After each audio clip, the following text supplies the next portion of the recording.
So, how's it going, everybody? RazingHel here, and we're doing another video today on Totem Tribe 2.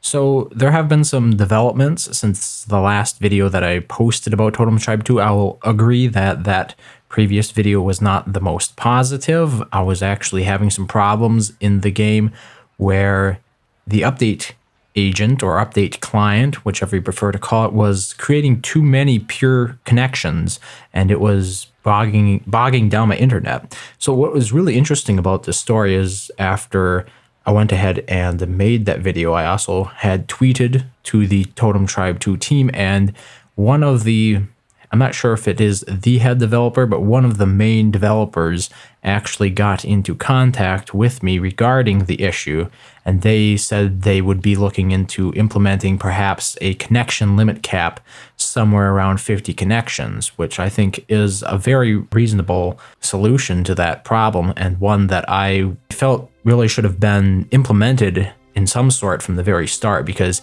you know, even if there isn't a problem to begin with when you don't have a whole lot of players with the game or the update client creating too many connections, what about when you start scaling the game out and as more players join, all of a sudden you run into unforeseen consequences, right? So it just makes sense to have a cap somewhere on it, be it at 50 connections, be it at 100, 200. I think it definitely needs a cap, and that's moving in the right direction. So in addition to this, we have been progressing. I've been progressing a little bit in my main village. I think you have seen my second village. Like the last video I made, I already had the second village. The borders are expanding thanks to the culture, but in my first village, now that we have actually gotten to the classical age, I believe it is. If you look at the research tree here, the classical age. I've been doing some research in this age, and I've upgraded all of my farms. So now, for people who are familiar with my Stronghold Kingdoms content, Stronghold Kingdoms is another real-time strategy MMO. One of the things that you'll always notice is that when you're building a village, the more buildings you put in it, the longer it takes for you to build the next building, basically. Well, in here, of course, you can upgrade buildings, right? So unlike Stronghold Kingdoms, however, once you get to that next age of building, the timer sort of restarts all over again. So at the moment, I don't have enough iron to upgrade this, but it would take 21 minutes. And this is in contrast to where it was, or the amount of time it took to upgrade it to the level 10 of the previous age type of building. So basically, like every time you enter a new age, it appears these production buildings sort of change in their appearance. And in doing so, they sort of cycle over to another upgrade cycle. And this means that you don't actually have to continue to expend as much time. So it works like this. You'll have the Bronze Age level of farms. They go from level 1 to level 10. The time increases. It scales exponentially up as you reach those higher levels. In other words, when you're upgrading to level 10, it probably will take about an hour and a half.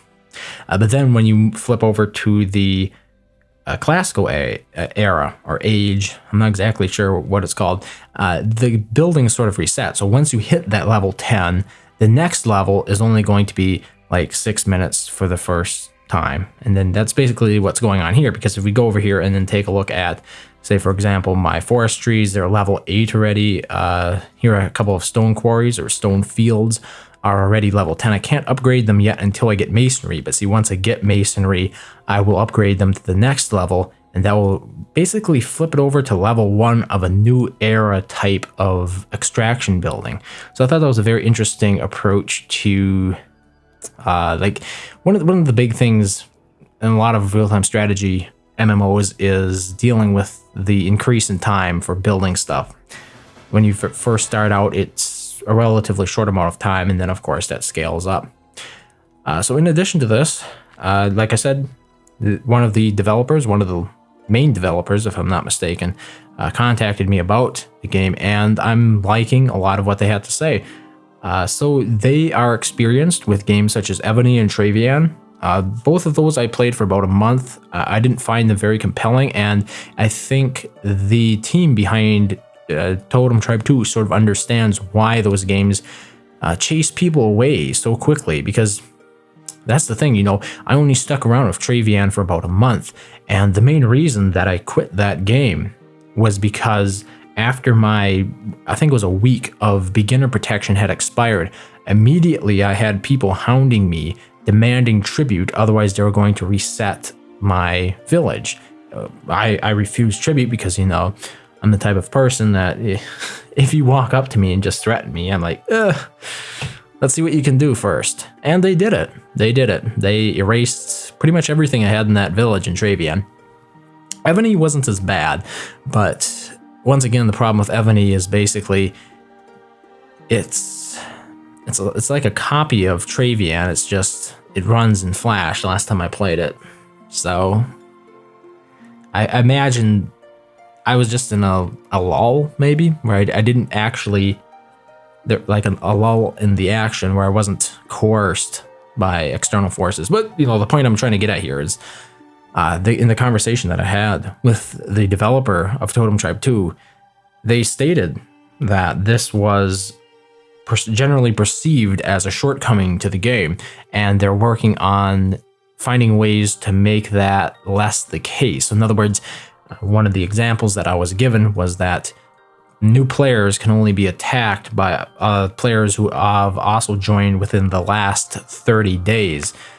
So in other words, you're not going to have people from the future ages, because there's a big tech tree, or a big tech tree. It's a very ambitious tech tree. So you're not going to basically have players from future ages attacking your little primitive technology village. Now, I hope this doesn't, I hope there is sort of also a balance so that once everybody sort of reaches a similar level, they can still attack each other, and it's not strictly based on like the time when the account was created. So in other words, it's not locked into that whole idea of, well, you joined 60 days before I joined, so I can never attack you and you can never attack me. That doesn't seem quite right. But I think it's going in the right direction for sure, with the ability, or the restriction, with the restriction on who can attack whom, and then you basically don't have these super powerful players attacking noobs, basically. The honor system worked this relatively the same in Stronghold Kingdoms, albeit less effective as honor became much more trivial in later ages. You know, you'd have players joining like age 5 or something in UK World 5, and honor didn't mean anything anymore, basically. Like, you had hundreds of millions of honor, and the cost to raise new players didn't scale proportionate to how easy it was to get all that honor. And then what would end up happening is a lot of veteran players would just raise new players because they saw them as a potential threat and not a potential ally. The reason they saw them as a potential threat is because it was super easy to create clone accounts or alt accounts of your main account, which basically they're used for nefarious purposes, right? Generally to establish a foothold in areas without raising suspicion, or without raising as much concern. So in the past, I've been, like the past 2 videos, I have been quite critical, I think, of Totem Tribe 2. And the developer, they said that, you know, I felt that maybe I'd been too critical. They said, no, you know, we appreciate the honest critique, and looking forward to making the game better. And from what I understand, it's a relatively small team. And so the reason I sort of felt bad about it as well, I don't want to be the one that sort of chases people away from the game, right? Because it's a good game. I wouldn't still be playing it if it wasn't. It takes a special kind of game to keep me around longer than a week or so, right? I was playing 7 Days to Die for a couple of weeks, but that's sort of petered out, and I've moved on, basically. But with Totem Tribe 2, I'm still here. So like I said, like I've said before, it's a special kind of game. It's a very unique game, and I just haven't had as much time to do exploring. But the village building itself and the technology tree, all that kind of stuff, there was a sense of progression, but it's not very high pressure. Now, unfortunately, I can't speak to what the actual like military is like in the game. I haven't really had much of an encounter of the military sort. So if you're the kind of player who's only playing these games to fight other players, I'm not really sure how you're going to enjoy it. And this was one of the issues that we discussed, was how do you balance a game so that players who really want to be left alone aren't steamrolled or forcibly moved into a fighting situation, while at the same time allowing other fighting players to coexist on the map and have fun, fighting, player versus player. So the game is still in beta, I believe, alpha or beta. So yeah, they're still working on it. And one of the things I really liked is the developers actually respond to, people who post suggestions on the forums. So if there are any people here who are following me from Stronghold Kingdom days, one of the main complaints I got about that game from the players, especially the top level players, was they felt that Firefly Studios did not give a crap about their players. Like, it didn't matter how much you had invested in your account if they decided that they were going to just terminate it somewhat out of the blue. You'd never get an answer from it. If you made suggestions on how the game could be made better, they wouldn't respond in the forums. Some people even questioned whether or not they read it. I can't say personally myself, but as somebody who hung out on the forums quite frequently, I've seen like a decrease or a decline in activity in the forums over the past years, as the game itself has declined a bit, which is understandable. But like I've heard, one of the biggest complaints is that players feel Firefly does not care about their suggestions and does not listen to them at all. Does not care about having them around as players. So it was really great to hear that this developer was actively taking a part in the game and in the forums. But that's how this developer contacted me, was in the game via chat. Not the common chat, but yeah, there's a little message system. It's a little bit strange the way it works, but it does work, and it retains the previous message history. So much like Stronghold Kingdoms, you can sort of go back and reread the chat logs, which I think is very important. But it was great, like I said, to hear that the developers are actively listening to feedback, right?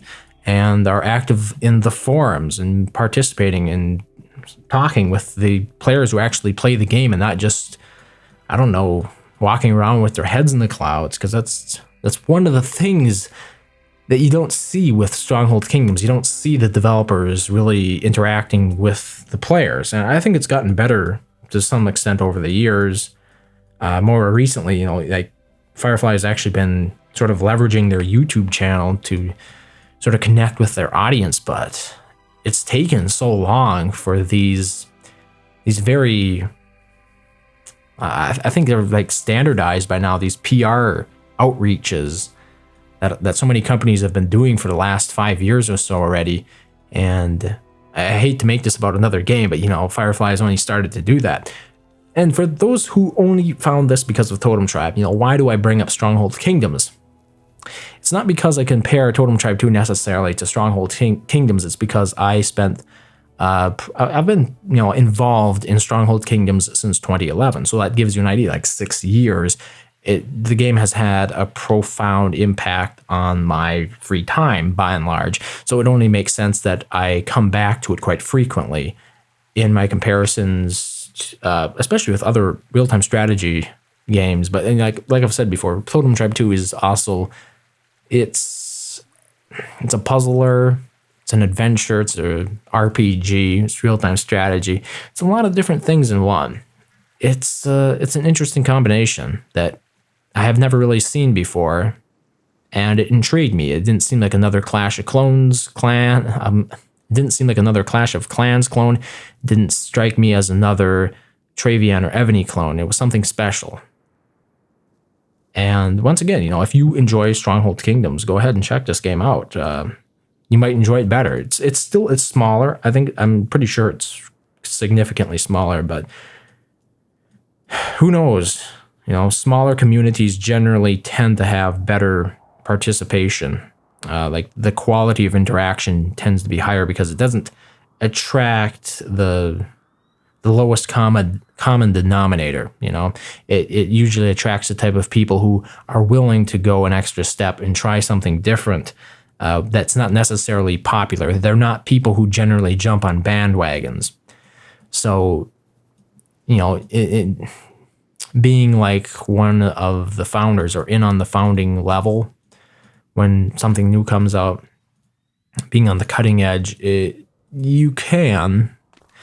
I think my experiences have sort of borne this out. You can generally have better interactions.